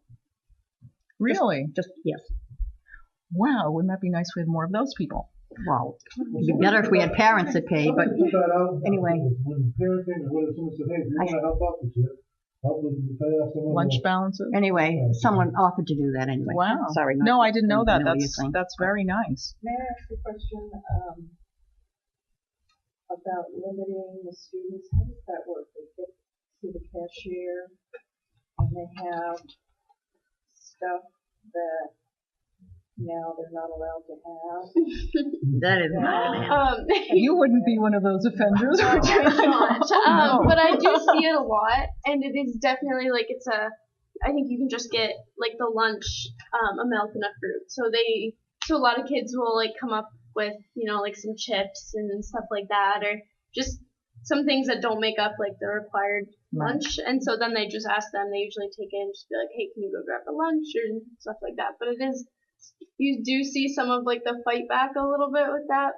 So it's like, I'll take money tomorrow or something like that. So, I mean, it is tricky, but I think they do a good job with like, can you put the chips back or something like that. Right. I just wanted to get That's at the high school. Yeah. Right. It's very, very sensitive, as you can imagine. She says staff is also reminding kids in line, could you? Because you don't know the students until you get to the end of the line. Right. When you're ready to pay. Right. So they've already got their tray or whatever. But that's shutting down the excess items, the chips, the sodas, and all that stuff. Right. So. Do they send like letters home and stuff like that? Because I know that all those get like put on the fridge immediately. Now we know what happens in your house. She has a variety of communication tools. They do phone calls, letters, emails. I mean, she tries so hard. But it seems like we continually have a percent that's just not paying. Was it more one school than another? We didn't talk about that. I mean, she has all the data, but I'm not going to highlight that at the moment. So anyways, it was another lively discussion of how do we solve this dilemma. And we had a lot on our agenda that we just didn't get to because the computer discussion really took most of the time. So I will be writing out my notes and getting those out to you, but off the top of my head, those were two of the highlights of our. Did they discuss difference in insurance costs to a parent that doesn't take the kids can't take it home versus ones that can take it home? I know that's come up with a number of people. Allowing. That has come up, and I think it was discussed, but I don't think thoroughly enough for the committee to really understand when the agent was talking about it, that has been a concern that I think that you'd be able to work to amend for the next cycle, but we're in this year. Yeah. Are you talking about the thing if you don't, what is it, if you don't pay the insurance, you can't take your computer home? No. It's some at certain grades you can't take it home. It stays at school. So obviously the risk of damage is a lot less than my son who takes it home back and forth on the bus or whatever. So some parents have brought up, why am I paying $50 for my kid that brings it home every day? But I got another kid that can't take it home, and I'm still paying $50. It should be less. I'm a little confused because I thought we were only asking for insurance for 6th grade on up, and from 6th grade on up, they can all take it home. So I'm confused as to who does not get to bring their computer home. My 5th grade daughter Fourth does and not fifth get grade. it. Manchester. The 5th don't, but we don't. I paid for it. Yeah. 5th grade? No, that's the program that it exists now, and so there's been that as a question. Insurance is still offered to those who are 5th or below. Right. Right. Yeah. And that's optional. It's not mandatory. It's I wasn't aware of that, and I have grandkids that are down below there. And Yeah, I own my truck. It's not mandatory, but obviously I want to have that coverage. The first year that I have noticed any type of insurance payment for laptops was this year, 6th grade. right, that's Because that's when she can bring the computer. That's when she can bring the laptop. well, maybe in Yeah. No, I agree. Anyway, We okay. can have other lively discussions with our fees. Can we, So- by the way, this here piece, at some point in time, can we get something on exactly what that is? What's the difference between how we had our laptop insurance before and now Versus we're doing it self-insured? different? Now we're self-insured? Yeah. Well, he We're not has. self-insured. It's a So fee it's a program. fee. But, It's but different. in It's any different. event, you're going to receive that, and what we're going Thank to do also is communicate to the parents, because the parents are thinking they're under an insurance program that's not an insurance program. It's a fee-based program now. So that communication will go to you first and then to the parents as soon as we can get it out. I only know about it because I bumped into Mike Duffy today and he told me about it. That's why I know it's going to be totally different to people. Right. Okay, sorry, go ahead. No, that's pretty much it. Okay. Facilities, you haven't had one, right? Policy, you haven't had that either. Let it go. On the as far as the technical schools, I was not here for their last meeting, so I'm sorry I don't have anything to report on that because I didn't attend the meeting. Adult ed. No, we meet on, I believe it's next Monday. Okay. All right. Some of those. The Pete, superintendent. Do you wanna? Yeah, Thank you. the superintendent evaluation committee met for the first time. That was prior to our last meeting. It was a quick meeting in which we elected a chair, which is me. And he was forced. Rock, paper, scissors. I don't know. And so we just, it was very brief. We talked about what our charge was, how we wanted to approach it, and just kind of a rough timeline. And we established our next meeting, which is going to be on the 20th. So we're going to be meeting fairly regularly, at least monthly, since time is of the essence. Great, thank you. I don't think there's any other committee. Genevieve? For the lunch, or for school in general. Yeah, so lunch Tuesday, I'm not sure on the time. Is there a time that you guys Yeah, it's usually? 10. What time's your first lunch? 10:20. That's it. Okay, yeah, it's bright and early. Brunch. Yeah, Not as early as the other one. Oh, I thought they supposed to alternate. I Well, thought we have the schedule, but the next one I'm almost positive is still lunch. I think some of the It is lunch, and then it must go to morning. Yeah, I Holly think said the that she first couldn't do breakfast until after the next semester. Yes. Because of her schedule. Yes. Okay. And we didn't. Today was a half day, so we didn't have the Pride block, so we didn't have a meeting today. So I don't know a whole lot, but Okay. But I do know that is on Tuesday. PowerServe, do you guys know what that is? So I ran that, or I co-founded and directed that the last 2 years. And that was a big think we got like 500 people total both years for doing things all around the campus. And so that we're hoping to do again. I have hip surgery coming up, and so I will be out for a bit and not going to be leading that. So that's just something I wanted to throw out there and be like, if anybody knows of like a high school student or something that would like to lead that or something like that, or at least help out, just putting that out there. AmFam, I don't know if you guys were able to go, but that was wonderful. I am not musical at all, but I was volunteering from like 12 to 10, so I saw it many times, but that was wonderful. And with the guest, Mandy, she did awesome, so that was really cool. Yeah, that's all. Great, thank you. Sandy? I too attended the American Holiday Christmas special, and once again, every year I go, I think, can it be better than the year before? And the spirit and the people involved in that, they just do an incredible job. And I went to the 2:00 session, and it was just wonderful. And I really congratulate the students and Dr. Nick for always doing a wonderful show. And you can just feel the spirit in the audience. It was a full house.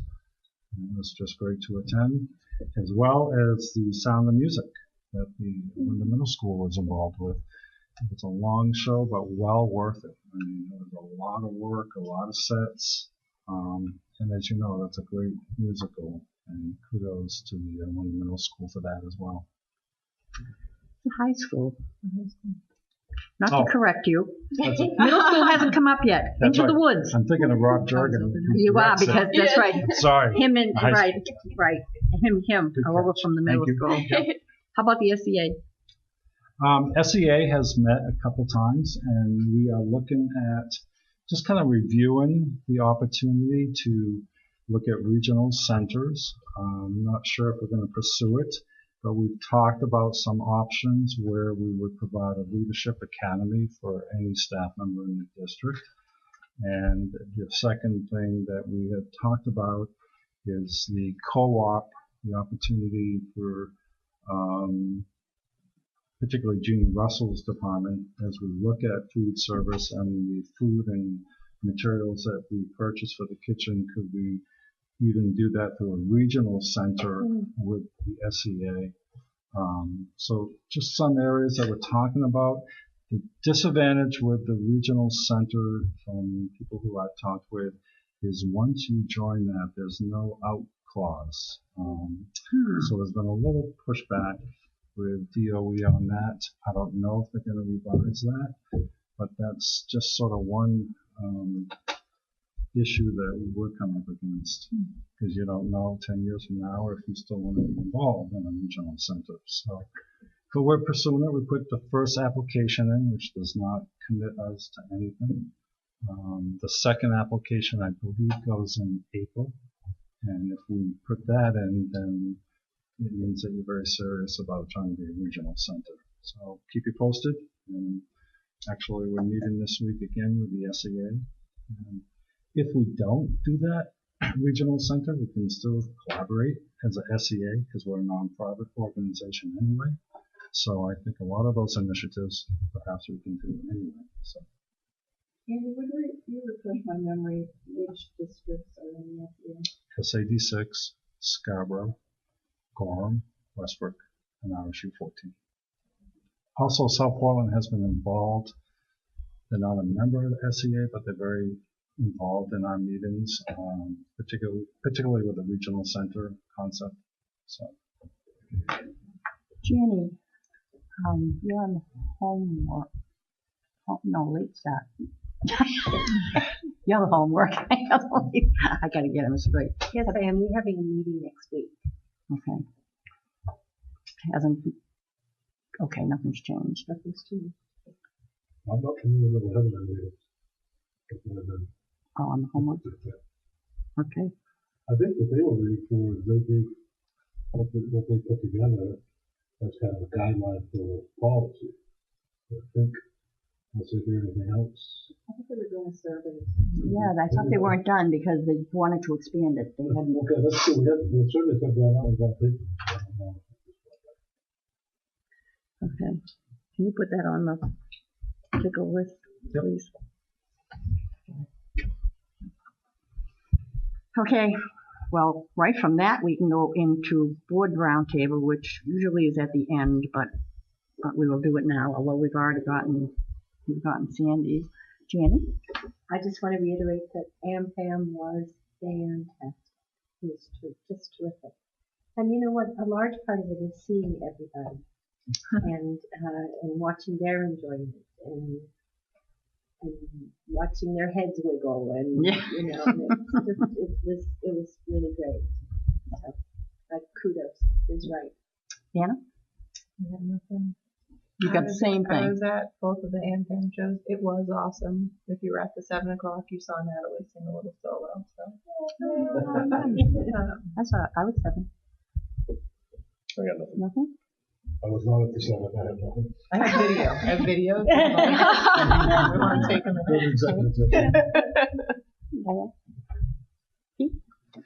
AmFam was great. Yeah, I think everybody loved it, Don. Nothing bad. You already did yours, right?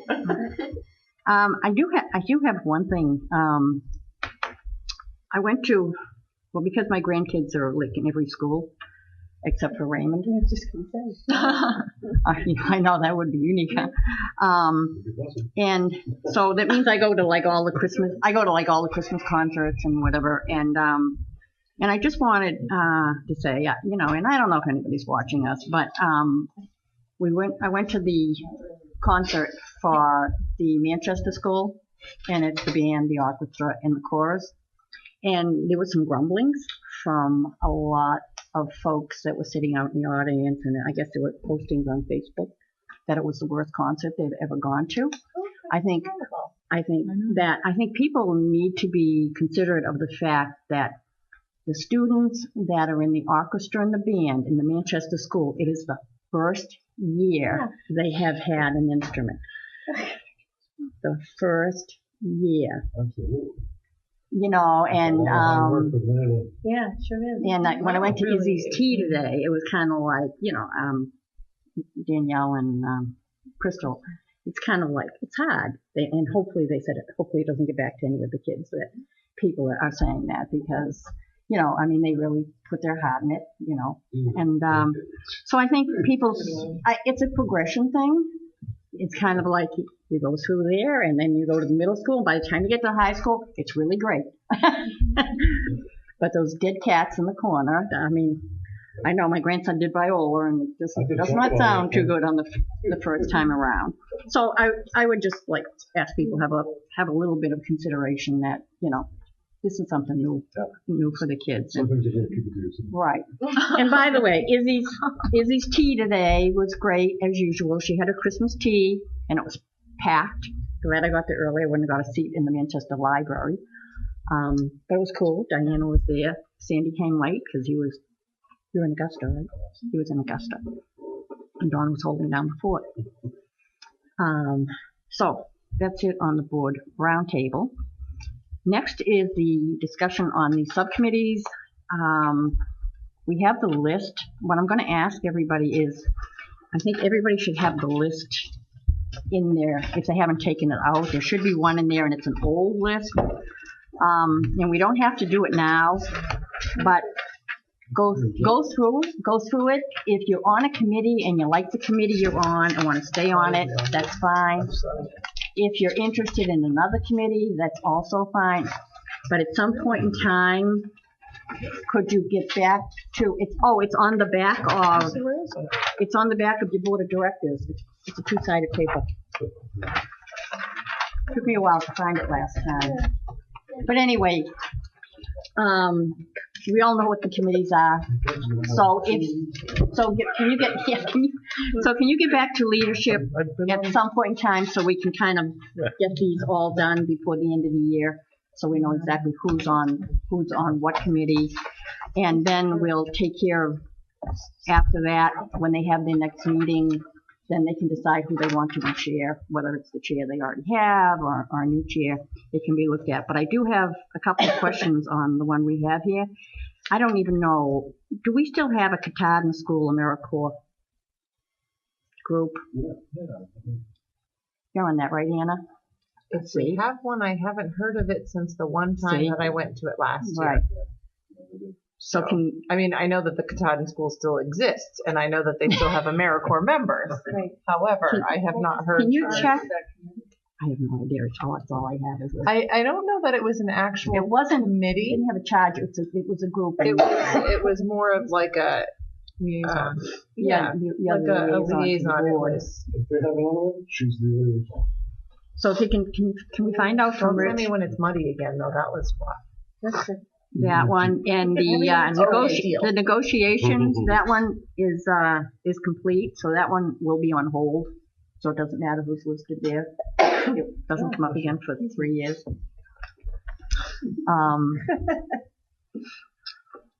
And I think that's it. And then we'll get this all updated because Genevieve, you're not even on here. We have Megan here. Neither am I.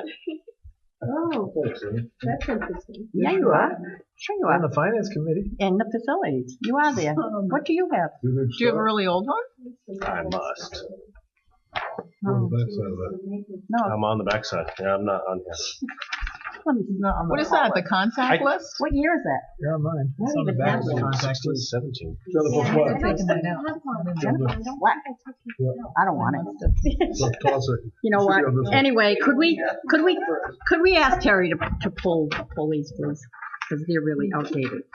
Okay? Well, it might be changing, so we'll have to. That's right. update it That's what I'm anyway. saying. So have her pull it, and then when everybody So do gets you back, and then leadership can let her, once. Do you want to hear from us if we want to remain on the Yes, existing committee? yes, preferably both ways. Yes, I want to be on, blah, blah, blah, and oh, by the way, if there's an opening, I would like to be on. Okay. Do you know what I mean? So anything and everything.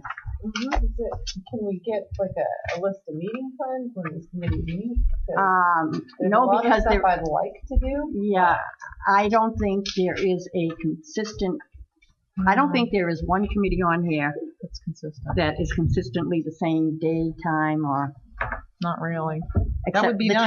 time. but- The time might be like no, because budget season's coming, so the finance will be different. Probably will be a little different than.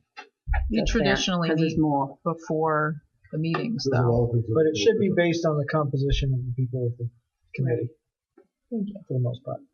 Yeah, so we don't know what time until it's done. Is that quarter two competition? I'm sorry. No, that's helpful to know that because if I express interest in some, that means, and you guys say, hey, let's invite Anna, then that means you got to listen to the time that works for me too. Right. So that's great to know. Okay, so that's that for that. Never. Wait a minute. Oh, I got the wrong agenda. Terrible to schedule. Okay, now we are like right on time. I cannot believe this. It is. It makes me scared. Okay, so we are going to go into executive session on an employment matter. If I could have a motion, please. I move to enter into executive session to discuss an employment matter pursuant to 1 MRSA subsection 4056A. Second. A motion and a second. All those in favor? It is unanimous. We shall return after. Please push off your buttons. I have a copy.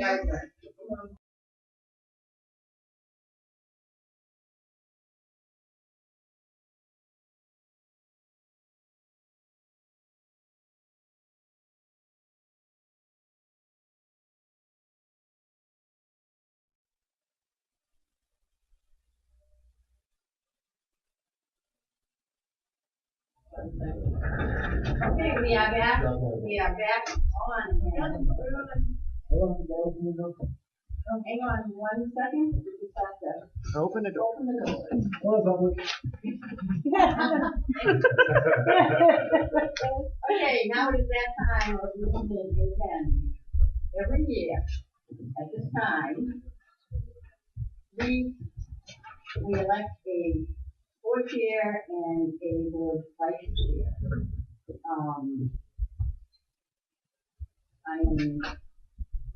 I think I've shared with some people, I am not interested in being chair again. Oh, wait a minute. Sorry. Everybody push your button. I did all that speaking for nothing. Oh, you got to say it all over. Yeah, you had practice. Okay, now we're going to have election of the board chair and the board vice chair. I am not interested in being, I appreciate that I've been board chair the last few years. I have enjoyed it, and I've been very privileged to be the chair of this board. It's a great board. Believe me, I have seen other boards. This is one great board. So, nominations are now in order for the office of chair until December 2018. So, could I have a nomination, please? Madam Chair, I nominate Diana Foisland to be the chairperson of the school committee. I'll second it. Okay. Are there any further nominations? Okay. Seeing none. Could I have a motion to close nomination? Madam Chair, will you close the nomination, please? I move that nomination cease. Second. Thank you. Okay. Seeing as there are no other nominations, nominations are now closed. Those in favor of Diana Foisland for chair until December 2018, vote. You can vote for yourself. I know, it almost seems like you shouldn't. I know, I felt weird. I felt weird. You can abstain. Congratulations. I object. Congratulations. Okay, now, you ready? My first duty. This is her first. Well, the next time we have a meeting, the seats can move and the signs can move. You'll be over there. Madam Chair. You will be there. Nominations are now in order for the office of vice chair until December 2018. Madam Chair, I nominate Kate Brooks for vice chair. Second. Are there any further nominations? I move to close nominations. Second. All those in favor of Kate Bricks as the vice chair? You can do it. Come on. I know, it's so awkward. And it is unanimous. Congratulations, Ms. Bricks. Shake hands, shake hands.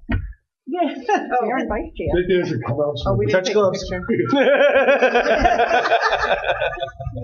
If I could make a comment, though, I'd like to thank Marge for her service for 3 years.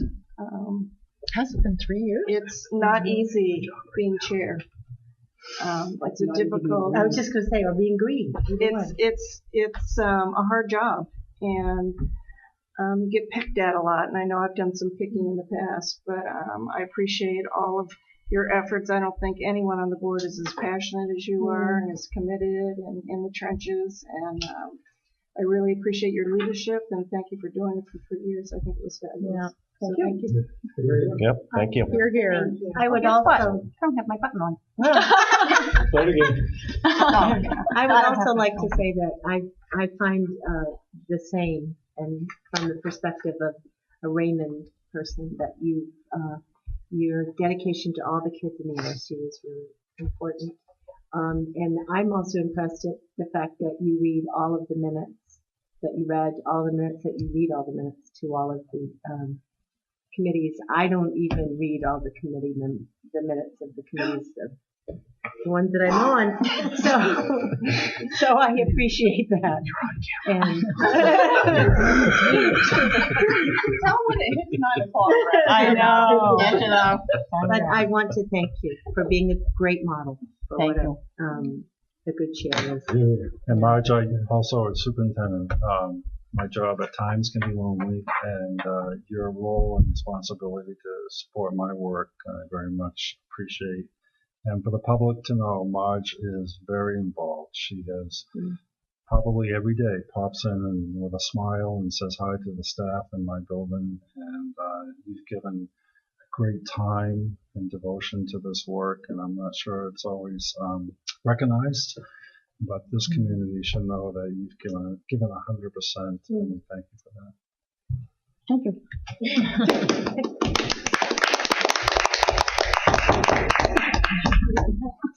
to have these that gravel. I know.